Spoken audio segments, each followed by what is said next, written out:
So there's something I've been working on that I really want to talk to you about. Now, a couple of key things to kind of talk about when it comes to practice is that every practitioner or any business are chasing new patients all the time and new clients, which is a very important role when it comes to building any successful business. The key component though, that is across the board, no matter whether you've been in practice for 40 years, whether you're just starting your practice, the ultimate thing that makes a chiropractor successful on top of, great skills, great art, and creating great results is your ability to be able to communicate to patients about what chiropractic means to them, not to you, but actually what it means to the patient. But the art of communication really comes down to, effectively, it's about helping you really communicating what's in your head to the patient's mind that is in conjunction to what they're trying to achieve. You either have a rusty tap problem or a leaky bucket issue when it comes to new patients or when it comes to retaining your clients in your practice. And the challenge is that most of the time, what we focus a lot of our time on is fixing the rusty tap.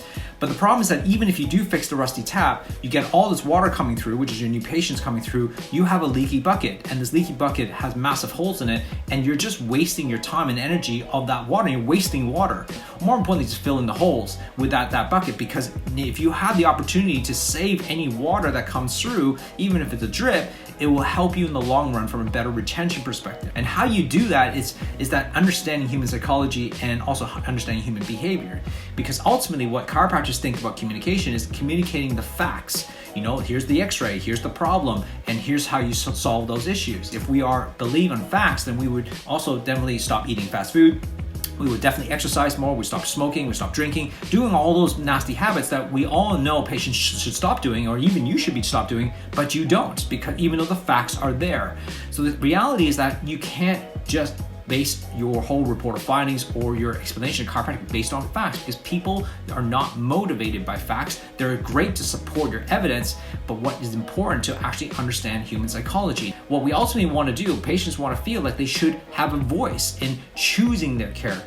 Just imagine this, if your patient chose the care plan that you recommended, and they chose the reason why they wanted, and where they're trying to go to, it's going to be way more impactful for them to stick around and actually follow through. And how you do that is simply by asking questions in a framework in a specific order, rather than telling them what they need to do.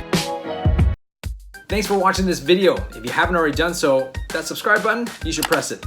And because I want to share videos with you just like this one to help you grow your practice.